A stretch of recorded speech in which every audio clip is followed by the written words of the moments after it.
তো এটা থাকার জায়গা না, এটাই বাস্তব যে এটা থাকার জায়গা না, এখান থেকে যেতে হবে।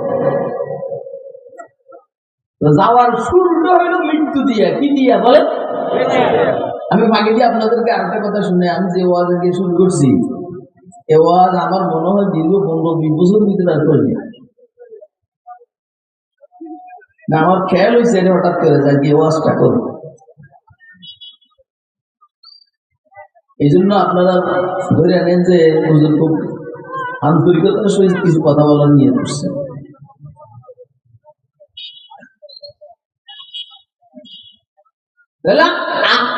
পরবর্তী যে জীবনটা আমাদের,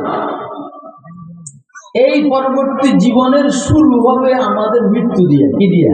মৃত্যু দিয়ে। বলে না কি দিয়া? মৃত্যু দিয়ে।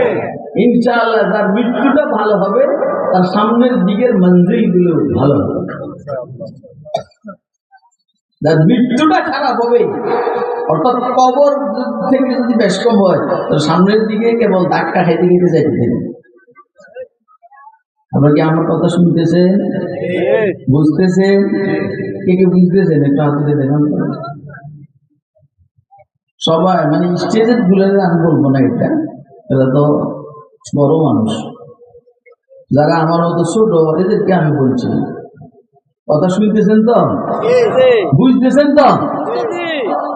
আমি যতদূর চাইতেছি বুঝা, এর চাইতে আল্লাহ আরো বেশি বুঝার তৌফিক দেন। এত অল্প বুঝে হবে না। আপনার মৃত্যুর সময়টা খুব মজাদার হবে, আরামদায়ক হবে, শান্তিদায়ক হবে। আপনি মৃত্যুর সময়ে খুশি হবেন। এই মৃত্যুটা অনেক দামি মৃত্যু। বেলাল হাবশী রাদিয়াল্লাহু তাআলা আনহুর মৃত্যুর টাইমে ওনার বিবি বলতেছেন, ওয়া হুজনা, হায়রে পেরেশানি, আমার স্বামীটা মারা যাবে। হযরত বেলালের নাম শুনছেন না? আর কে জানি মসজিদে 1000 টাকা দিয়েছেন, আমি হলো বেলাল, আমার হুজুরে মারা চলতে কে আমাকে বলেছে না। আর আমি এই কথাটা ওইখান থেকে শুনছি। বেলালের নাম শুনছেন না আপনারা? বেলালের বিবিয়ে বলতেছে, হে মিয়া তোমার সামনে দাঁড়িয়ে রয়েছে কেন? এখানে বসো না হলে চলে যাও, একদম সোজা আমার চোখের সামনে চলে যাও। কতক্ষণ দিয়ে বলতে আছি যে ভিতরে বয় চোখের বয় দাঁড়ায় রয়েছে বেটা, মাইর খেয়ে বুঝতে হয়ে যাবি কবরে ইনশাআল্লাহ। কথা না শুনলো, কথা কয় না। যতজনে মাইর খায় কবরে, এটা ওলামায়ে কেরামের কথা না শোনার কারণে। দেশের যত নেতা নেত্রী মাইর খেয়ে আর ফাঁসির হুকুম হয়, সেটাও ওলামায়ে কেরামের কথা না মানার কারণে। এখনো সামনের দিকে যত মাইর খাবে, সেটাও উম্মতুল ওলামায়ে কেরামের সাথে বেয়াদবি করার কারণে। এই তোমরা দাঁড়িয়ে রয়েছে কেন? বসো। আপনারা আমাদের জীবনে এখানে আর কখনো দেখছেন না, আর দাওয়াত দিচ্ছেন নি? আমার সামনের বছর দাওয়াত না দিলে কি আমি বাতের মতন? বুঝলেন না কিছু? এত মিষ্টি মিষ্টি কথা বলার তো সময় নেই। মিষ্টি ওষুধে কাজে কম। কথা কয় না কেন? মিষ্টি ওষুধে কাজ কম হয়। মিষ্টি ওষুধ খাইলে ডায়াবেটিস সাথে খাওয়ার লাগে তিতা ওষুধ। কি ওষুধ? তিতা হইলে ডায়াবেটিস কমে। আমাদের ইমানের মধ্যে ডায়াবেটিস ধরছে।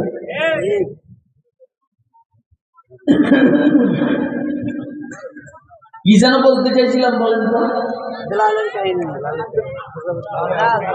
হযরত বেলাল, এরপর মনোযোগ দিয়ে শুনবি, ভাগে ভাগে আমার সমস্যা তাহলে বলে এলেন না, খেয়াল রাখবে। বেলাল বলে, ওয়া ফারহা,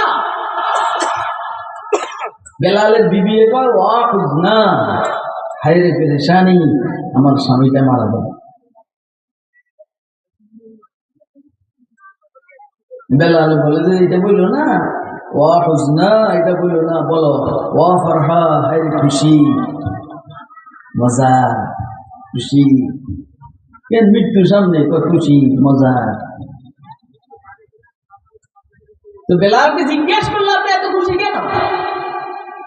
হযরত বেলাল রাদিয়াল্লাহু তাআলা বলেছেন, আরে মিয়া খুশি হব না, কতদিন হয়েছে রাসূল সাল্লাল্লাহু আলাইহি ওয়াসাল্লাম দুনিয়াতে চলে গেছেন, দেখা হয় না। সিদ্দিকে আকবর গেছেন গা, ফারুক আজমও গেছেন গা, দেখা হয় না।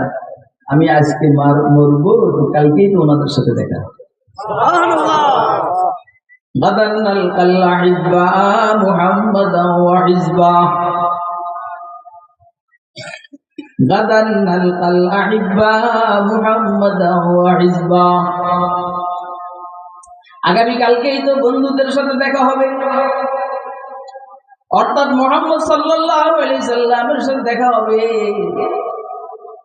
মুহাম্মদ সাল্লাল্লাহু আলাইহি সাল্লামের সাহাবীদের সাথে দেখা হবে।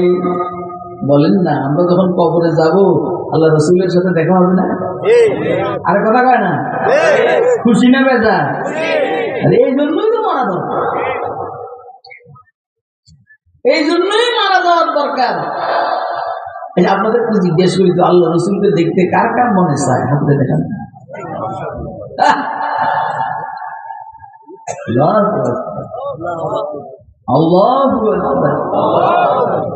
এখন মুশকিল হলো আমাদের তো এই যোগ্যতা নেই, আমরা এখানে দেখি না। যারা স্বপ্ন চোখে দেখে তারা দেখে, যারা দেখে না দেখে না।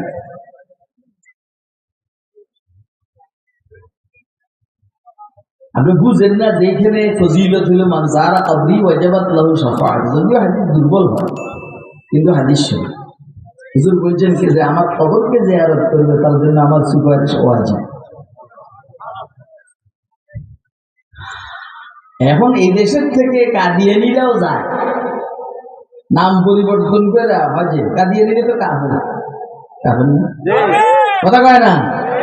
আপনাদের এইদিকে একটু জামিলে আছে, আপনারা এদিকে ফুলবাড়ি পার্বতীপুর এদিকে একটু জামিলে আছে, আমি শুনছি।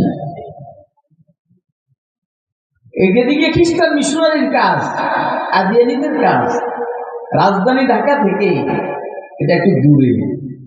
আর একটু হইল এইদিকে পাওয়ারফুল ইলমি একাডেমিক যোগ্যতাওয়ালা মুলবি ওলামায়ে কেরামের অভাব আছে, যেই কারণে এরা এই জায়গাগুলোকে নির্বাচন করছে তাদের কাজ কর্মক্ষেত্র হিসাবে। এখন কেউ যদি নাম পরিবর্তন করে মুসলমান সাইজা রওজায়ে পাক জিয়ারত করে, রাসূলের সুপারিশ কি তার জন্য ওয়াজিব হয়ে যাবে? কথা কয় না? যদি একান্ত না হয় কবরে গেলে দেখা হবে না ইনশাআল্লাহ। কথা কয় না?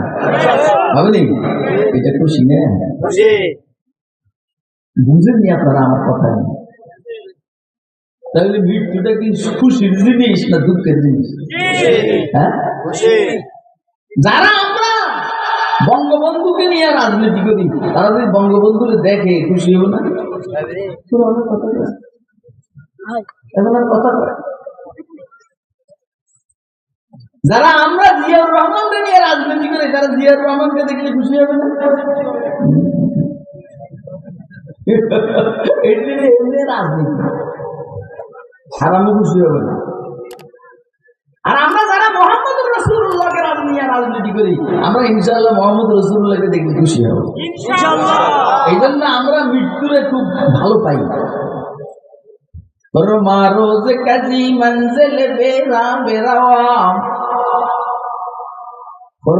रोज कजी मंजिल बेरा बेरवाम, राहते जा तलबम वज पाए जाना बेरवाम, नजरे करदम के गरायत बसर जीगो में रोजे तागरे मैं कदर शादा हो गजल खा बेरवाम। আল্লাহর আশিক বলেন যেদিন আমার মৃত্যু আসবে ওই দিন আমি সঙ্গীত গাইতে গাইতে মৃত্যুকে আলিঙ্গন করব, গান গাইতে গাইতে মৃত্যুকে আলিঙ্গন করবো। ওই দিন আমার মৃত্যু আসবে, আমি আমার আল্লাহর সাথে দেখা করব, আমার রাসূলের সাথে আমার কবরে দেখা হবে। তো ভাই যারা নতুন করে আমেরিকা যায় তারা খুব খুশি হয় যে অন্য দেশে যাবে, না? কথা কয় না? বুঝেন না মনে হয় না? যারা আমেরিকা যায় এটা কিন্তু নতুন করে খুশি হয় যে আমরা একটা ভিন্ন দেশ দেখবো, এয়ারপোর্ট দেখবো, নিউ ইয়র্ক এয়ারপোর্ট দেখবো। এইসব আলহামদুলিল্লাহ আমাদের আমল টামল দুর্বল, আমি আমার কথা বলতে চাই, আমল দুর্বল, কিন্তু আমার একটা খুশি ভিতরে কাজ করে যে মৃত্যু যখন হবে তো ভিন্ন একটা জগৎ দেখবো, যে জগতের নাম হলো আলমে বারজাখ। খুশি। ফেরেশতাদের সাথে সাক্ষাৎ হবে। ফেরেশতারা আমার প্রশ্ন করবে, মার রব্বুকা। আমি বললাম, ওই বেটা তুই আসমান থেকে আইসা রবের বলিস নাই, আমি 2 হাত 3 হাত মাটির নিচে আইসা রবের বলে গেলাম? বুঝে না, বুঝেননি? হ্যাঁ, বুঝলে কথা করে। আল্লাহু আকবার। জিজ্ঞেস করবে মা রব্বুকা, জিজ্ঞেস করবে মা দীনুকা, জিজ্ঞেস করবে মান নবিয়্যুকা অথবা মান হাদার রাজুল আল্লাযী বুইসা ফীকুম। তখন কবরে রাসূলের আকৃতিটা আমাকে আর আপনাকে দেখানো হবে না? আরে কথা কয় না? তো আপনি খুশি না বেজার? খুশি। খুশি। আমার বক্তব্য হলো মৃত্যুর টাইমে কারা খুশি হবে? আমি আজকে এই কথাগুলো বুঝাইতে চেয়েছি আপনাদের, অল্প সময়, খুব বেশি না। মৃত্যুর টাইমে কারা খুশি হবে? কথা খুব মনোযোগ দিয়ে শুনেন, আল্লাহর ওয়াস্তে অনুরোধ করছি, অনুনয় বিনয় করছি। আপনি যত চেষ্টাই করেন বাঁচার জন্য, আপনি বাঁচতে পারবেন না। যেহেতু বাঁচতেই পারবেন না, মরতেই হবে, প্রস্তুতি নেই। মেয়ে যত চেষ্টাই করুক বাপের বাড়িতে থাকতে পারবে না, তাকে স্বামীর বাড়িতে যেতেই হবে। যেহেতু যেতেই হবে, এই জন্য সে মানসিকভাবে প্রস্তুতি নেই যে আমি বিবাহ বসবো। এই যতই করে আমি বিবাহ বসুন না, বিবাহ বসুন না, 14 গোষ্ঠী হেরে ওয়াজ করে দেবো, বাবা বিবাহ না বসলে ইজ্জতের সমস্যা। কথা কয় না? তোর ভাই বিবাহ করবে, তোর অন্য অন্য বোনেরা বিবাহ বসবে, তোর ভাইয়ের ঘরে ভাবি আসবে, তার ছেলে মেয়ে হবে, একসময় তুই সবাই চোখের কাটা হয়ে যাবি। এই জন্য তুই বিবাহ বসবি, তোর স্বামী হবে, তোর সংসার হবে, মোটামুটি ইজ্জতের জিন্দেগি। কেউ বদনাম করতে পারবে না যে এরপরে অন্য কোনো সম্পর্ক আছে। ও আজ করে হইলো তোর বিয়ে, ঠিক আছে নি? যেহেতু থাকতে পারবি না বাপের বাড়িতে বিবাহ, সেই জন্য বাপের বাড়িতে কুটানি দেখাবি না, কুটানি দেখাবি স্বামীর বাড়ি দিয়ে। এই জন্য দুনিয়া দিয়ে কুটানি দেখাবি না বেটা, কুটানি দেখাবি জান্নাত দিয়ে। কথা কয় না? আমরা দুনিয়া দিয়ে কুটানি দেখাই, যারা দুনিয়া দিয়ে কুটানি দেখাই এগুলো আমরা পাত্তাও দিই না, হিসাব খারাপ না, মোটেও না।